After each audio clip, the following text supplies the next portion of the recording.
La mission Apollo 11 est largement considérée comme l'une des plus grandes réalisations de l'humanité, étant la première fois que des êtres humains ont marché sur la Lune. Alors que Neil Armstrong et Buzz Aldrin sont célébrés à juste titre pour leurs exploits lors de la marche lunaire, le troisième membre de l'équipage, Michael Collins, a joué un rôle essentiel en pilotant le module de commande qui est resté en orbite autour de la Lune. Cependant, malgré son importance, Collins est souvent resté dans l'ombre de ses collègues astronautes. Maintenant, de manière inattendue, l'astronaute d'Apollo 11, qui a participé à une mission secrète sur la Lune, a décidé de rompre le silence, surprenant tout le monde. Qu'est-ce qui a poussé Collins à révéler cette histoire inédite? Et quel secret surprenant a-t-il révélé sur la mission lunaire? Rejoignez-nous afin de découvrir les nombreux mystères et les incroyables révélations de ce héros trop souvent oublié de l'exploration spatiale. Mais avant de commencer, laissez-moi vous présenter les écouteurs AlphaPod Pro, très légers et confortables.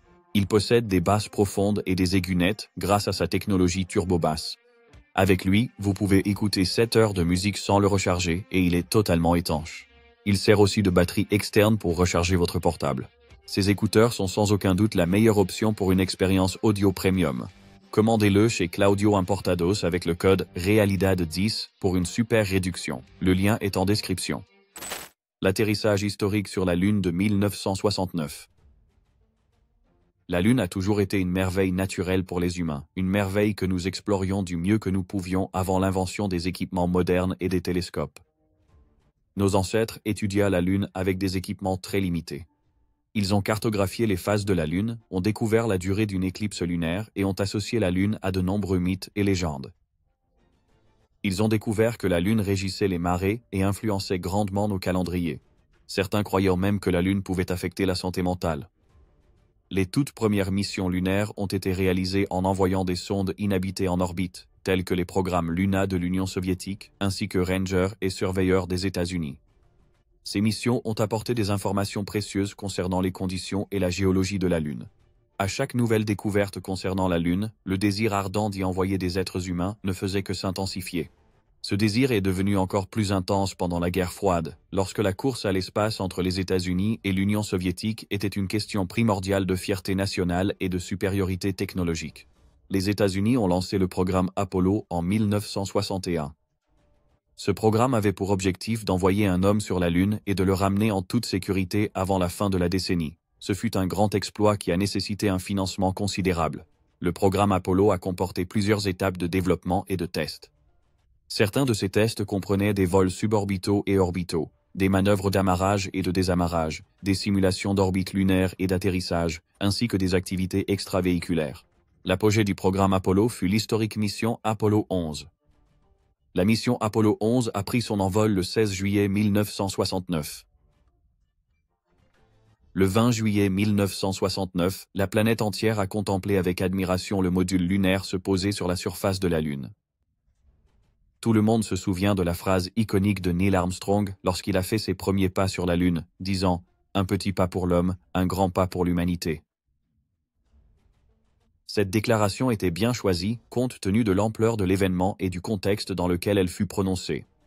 Buzz Aldrin a emboîté le pas à Armstrong, et les deux astronautes ont ensuite exploré ce nouveau terrain.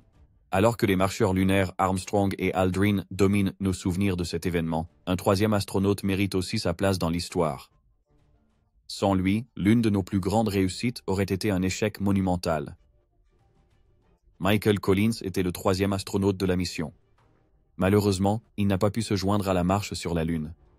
Il était nécessaire qu'il reste dans le module de commande, en orbite autour de la Lune. Certains pensent qu'il est resté là durant toute la durée, tandis que d'autres émettent l'hypothèse qu'il a pris part à une mission secrète vers la Lune, au cours de la mission Apollo 11. À présent, l'astronaute d'Apollo 11, qui a pris part à une mission secrète, rompt finalement le silence et surprend tout le monde. Cependant, avant de découvrir ce qu'il a révélé, nous devons comprendre qui était Michael Collins. Qui était Michael Collins? Michael Mike Collins a eu une carrière distinguée de pilote d'essai et d'astronaute. Il est né le 31 octobre 1930, à Rome, en Italie, là où son père, le major général de l'armée James Long Collins, était stationné à l'époque. Collins a passé ses premières années à déménager fréquemment en raison des missions militaires de son père. Il a vécu dans divers endroits, notamment en Oklahoma, à New York, dans le Maryland, l'Ohio, à Porto Rico, au Texas et en Virginie. Son intérêt pour le vol s'est manifesté pendant un voyage à Porto Rico, mais la Seconde Guerre mondiale a entravé sa poursuite de l'aviation. Après l'entrée des États-Unis en guerre, la famille a déménagé à Washington, D.C., où Collins a fréquenté la St. Albans School. Albans School, diplômé en 1948. Suivant les traces de sa famille, il s'est engagé dans les forces armées, optant pour l'armée de l'air des États-Unis afin d'éviter le népotisme et de poursuivre sa passion pour l'aéronautique. En 1952, Michael Collins a obtenu son diplôme de licence en sciences de l'Académie militaire de West Point. Il a ensuite intégré l'US Air Force, achevant sa formation de vol à Columbus, dans le Mississippi. Michael Collins a commencé sa formation de vol en août 1952 à la base aérienne de Columbus, où il s'est distingué avant de se rendre à la base aérienne de San Marcos et à celle de James Connally pour une formation complémentaire. Il a obtenu ses ailes en septembre 1953 et a poursuivi une formation avancée à la base aérienne de Nellis, pilotant des chasseurs F-86 Sabre. Après cela, il a été affecté à la 21e escadre de chasseurs bombardiers, située à la base aérienne de George, où il a appris à lancer des armes nucléaires. Les compétences de Collins se sont améliorées, lui permettant de remporter une compétition d'artillerie en 1956. Cependant, il a également vécu l'expérience angoissante de devoir s'éjecter de son avion lors d'un exercice de l'OTAN. Pendant son séjour en France, il a fait la connaissance de sa future femme, Patricia Mary Finnegan, et malgré des divergences religieuses, ils se sont mariés en 1957. Le couple a eu 3 enfants, Kate, Anne et Michael. Entre 1959 et 1963, Collins a poursuivi sa carrière, en suivant un cours d'officier de maintenance aéronautique et en commandant une unité mobile de formation, voyageant ainsi dans le monde entier afin de former des mécaniciens et des pilotes. Par la suite, il est devenu le premier commandant de l'unité d'entraînement sur le terrain, à la base aérienne de Nellis, où il a formé des élèves sur de nouveaux aéronefs. L'affectation de Collins à l'unité mobile de formation lui a permis d'accumuler plus de 1500 heures de vol, ce qui a ouvert la voie à son admission à la prestigieuse École des pilotes d'essai en vol expérimental de l'US Air Force, située à la base aérienne d'Edwards, en Californie. Collins a rejoint une classe illustre qui incluait de futurs astronautes, tels que Frank Borman, Jim Irwin et Tom Stafford. Cependant, Collins n'était pas satisfait de seulement explorer les cieux. Il voulait aller au-delà et explorer l'espace, inspiré par le vol historique de John Glenn sur Mercury Atlas 6. Michael Collins a décidé de devenir un astronaute cette même année-là et a postulé au 2e groupe d'astronautes, mais sa candidature n'a pas été retenue. Déçu mais non découragé, Collins intégra l'école des pilotes de recherche aérospatiale de l'US Air Force, à l'époque où l'armée de l'air entamait l'exploration spatiale aux côtés des futurs astronautes Charles Bassett, Edward Givens et Joe Engle. Collins a expérimenté la pesanteur dans des chasseurs F-104 Starfighters et a acquis des connaissances précieuses. En 1963, la NASA a de nouveau ouvert ses candidatures pour les astronautes, et Collins était alors plus préparé que jamais. Il a postulé à nouveau et a été accepté, Dick Slayton lui offrant personnellement une place dans le programme. À ce moment-là, Collins avait accumulé un nombre impressionnant de 3000 heures de vol, dont 2700 en jet. Sa détermination et son habileté ont finalement porté leurs fruits, et il était prêt pour un nouveau voyage en tant qu'astronaute. La NASA a sélectionné Michael Collins comme l'un des astronautes, aux côtés de Buzz Aldrin. Collins s'est entraîné pour les programmes Gemini et Apollo, dont l'objectif était de réaliser des vols orbitaux habités et des atterrissages sur la Lune. Il a effectué 2 vols spatiaux. Le premier vol spatial de Collins fut la mission Gemini 10, le 18 juillet 1966, durant laquelle il effectua une sortie extravéhiculaire.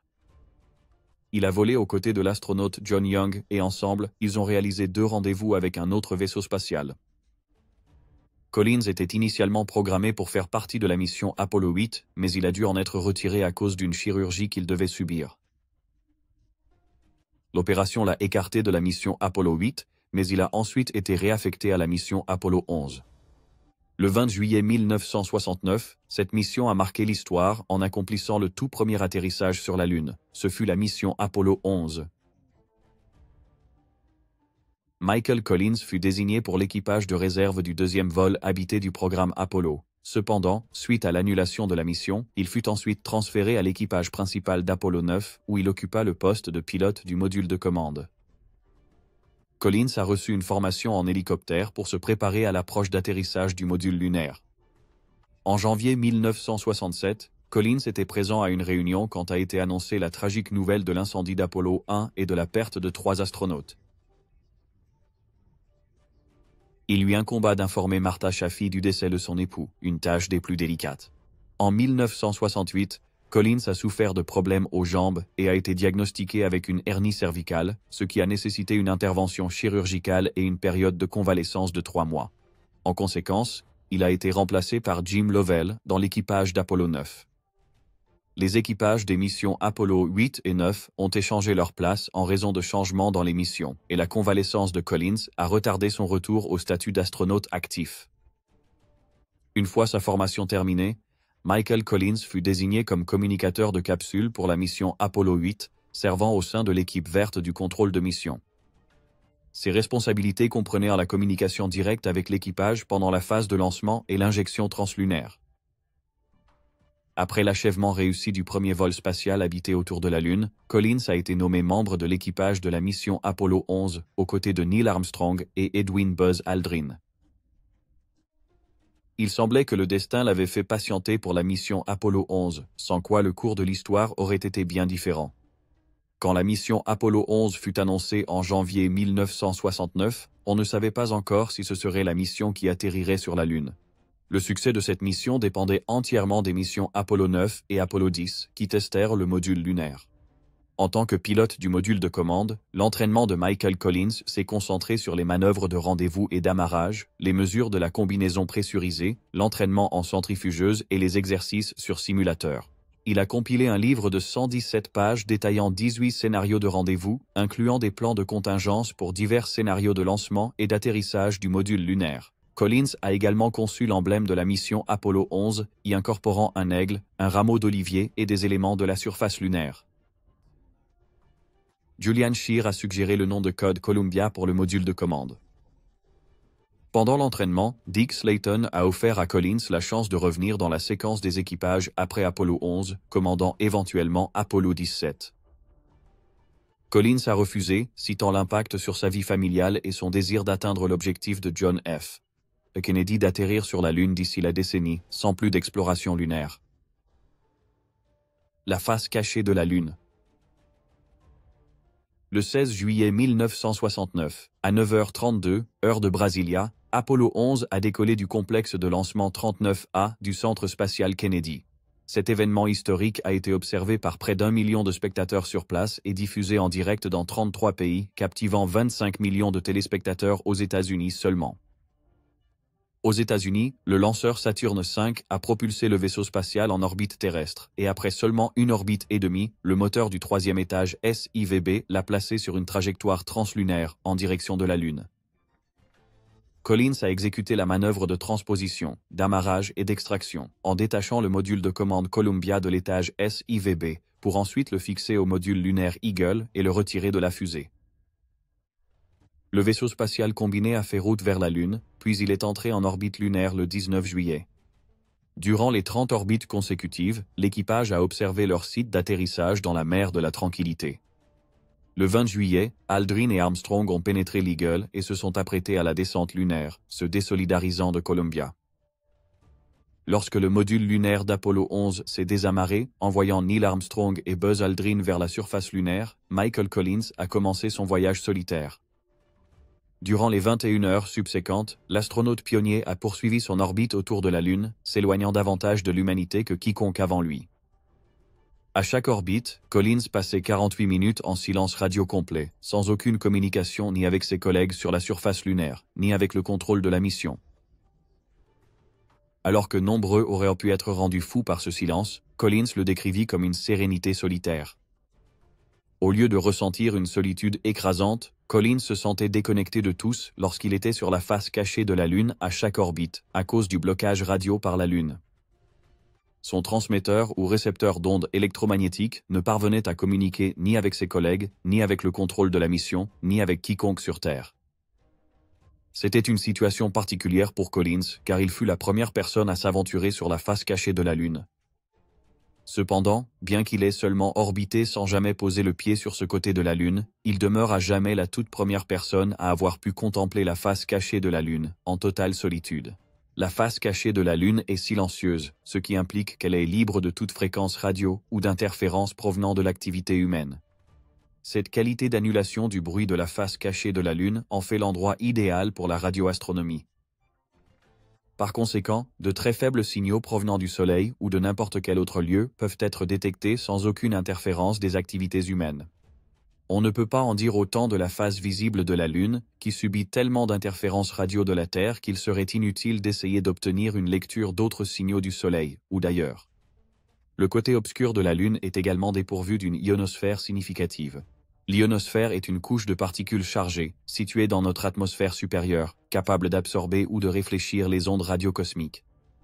Ce silence radio et cette quiétude totale ont attiré l'intérêt de plusieurs astronomes. En 2019, la Chine, par le biais de sa mission Chang'e 4, est devenue le premier pays à poser un rover sur la face cachée de la Lune. Le rover a atterri dans le cratère von Karman, au sein du bassin pôle Sud-Aitken, sur la face cachée de la Lune. L'un des buts de la mission chinoise Chang'e 4 était de réaliser des observations radioastronomiques à basse fréquence en utilisant une petite antenne. Le rover lunaire s'appuie sur un satellite relais qui gravite autour du point L2 du système Terre-Lune, un point d'équilibre gravitationnel stratégique. Cela permet au rover d'établir une communication avec l'atterrisseur et la Terre. La face cachée de la Lune est un lieu à la fois passionnant et mystérieux, offrant des opportunités d'exploration uniques, et ce malgré les défis de communication qu'elle représente. Collins fut le tout premier homme à ressentir cette solitude intense, si particulière à la face cachée de la Lune. Pour lui, ce furent des instants de quiétude, flottant dans le cosmos et observant la Terre d'un point de vue singulier, au sein de l'immense vide spatial. Le silence lui a permis de percevoir les choses sous une nouvelle perspective et d'apprécier véritablement la beauté de la Terre. Pour Collins, la solitude était un refuge bienvenu, loin de l'agitation et de l'intensité normalement associées à une mission spatiale. En orbite autour de la Lune, Collins a joui d'une vision unique que peu d'êtres humains ont eu le privilège d'observer. Il a contemplé la face cachée de la Lune dans toute sa splendeur. La face cachée de la Lune est un paysage accidenté et rempli de cratères, intact et invisible depuis la Terre. Tandis que Collins tournait autour de la Lune, il a observé la Terre se levant à l'horizon lunaire, une petite bille bleue flottant, si minuscule et si vulnérable face à l'immensité infinie de l'espace. Ce fut une expérience absolument à couper le souffle pour Collins, et elle l'a marqué de manière indélébile. Cette vision singulière, presque vulnérable, de la Terre, a éveillé en Collins des sentiments de profonde connexion et d'insignifiance. La Terre, avec ses milliards d'habitants, n'était qu'un minuscule point bleu dans le grandiose décor cosmique. Pendant ce temps, Collins a médité sur sa petitesse dans le vaste univers. Il est resté occupé et concentré sur le succès de la mission et sur le rôle qu'il jouait dans la mission Apollo 11. Si la mission échouait, et c'est un secret qui a choqué tout le monde, Collins avait un plan de contingence. Plan de contingence. Pendant qu'Armstrong déclarait un grand pas pour l'humanité, Collins demeurait en attente dans le module de commande, en orbite à 100 km au-dessus de la surface lunaire. Là, il méditait sur le sort de ses compagnons d'équipage, et se demandait s'il parviendrait à le rejoindre pour le retour. Le plan avait toujours été que, si par malheur Armstrong et Aldrin subissaient un accident ou ne parvenaient pas à quitter la surface de la Lune, Collins serait contraint de revenir seul sur Terre. Une déclaration de contingence, préparée par le président Richard Nixon pour être lue en cas de catastrophe, ne faisait aucune mention de Collins. Cependant, que se serait-il passé si le froid pénétrant et l'obscurité de la mission sur la Lune avaient d'abord affecté Collins? La célébration de l'atterrissage des êtres humains sur la Lune aurait pu être repoussée d'une décennie, voire davantage, s'ils avaient opéré sur la Lune. Nixon aurait honoré Armstrong et Aldrin comme des héros qui ont donné leur vie à la poursuite de la plus haute aspiration de l'humanité, la quête de la vérité et de la compréhension. Fort heureusement, l'Eagle a décollé avec succès de la Lune le 21 juillet, retrouvant Collins en orbite autour de notre satellite naturel. L'étage d'ascension a ensuite été largué et Columbia a commencé son voyage de retour vers la Terre. Le vaisseau spatial a améri dans l'océan Pacifique le 24 juillet, marquant la fin de la mission qui a duré 8 jours, 3 heures et 18 minutes. Après avoir revêtu leur combinaison d'isolation biologique, les astronautes ont été aidés à monter dans un canot de sauvetage et hissés à bord d'un hélicoptère de sauvetage. Ce dernier les a ensuite transportés jusqu'au porte-avions USS Hornet avant de se diriger vers Houston. Ils ont passé 21 jours en quarantaine, en comptant le temps passé dans l'espace. Par la suite, le trio a été célébré lors de défilés à New York et Chicago, auxquels ont assisté 6 millions de personnes, ainsi que par un dîner d'État officiel à Los Angeles. En septembre, ils ont entrepris une tournée mondiale de 38 jours, visitant 22 pays et rencontrant des dirigeants du monde entier. Cependant, malgré le succès de la mission Apollo 11, Collins n'était pas le seul à avoir quelque chose à cacher. Le secret de la quarantaine de la NASA. Après avoir posé le pied sur le sol extraterrestre pour la toute première fois dans l'histoire de l'humanité, Neil Armstrong et Buzz Aldrin sont rentrés à leur fusée et, avec Collins, sont revenus sur Terre, où ils ont été accueillis par le président Richard Nixon, qui les a salués alors qu'ils se réunissaient dans la chambre de quarantaine, spécialement construite par la NASA. Conçue afin de protéger notre planète contre tout agent pathogène lunaire apocalyptique que les astronautes auraient pu ramener. Toutefois, le protocole de quarantaine de la mission Apollo a connu d'innombrables défaillances de confinement, ainsi que Collins l'a plus tard confirmé en déclarant qu'il était temps de révéler ses échecs. Une récente étude de l'université de Georgetown, dévoilée en juin, laisse entendre que les mesures de défense planétaire prises pendant la mission Apollo 11 auraient pu être moins performantes qu'initialement supposé. L'étude montre que la sécurité du président Nixon a peut-être été compromise à cause de défaillances de confinement au sein du protocole de quarantaine de l'Apollo.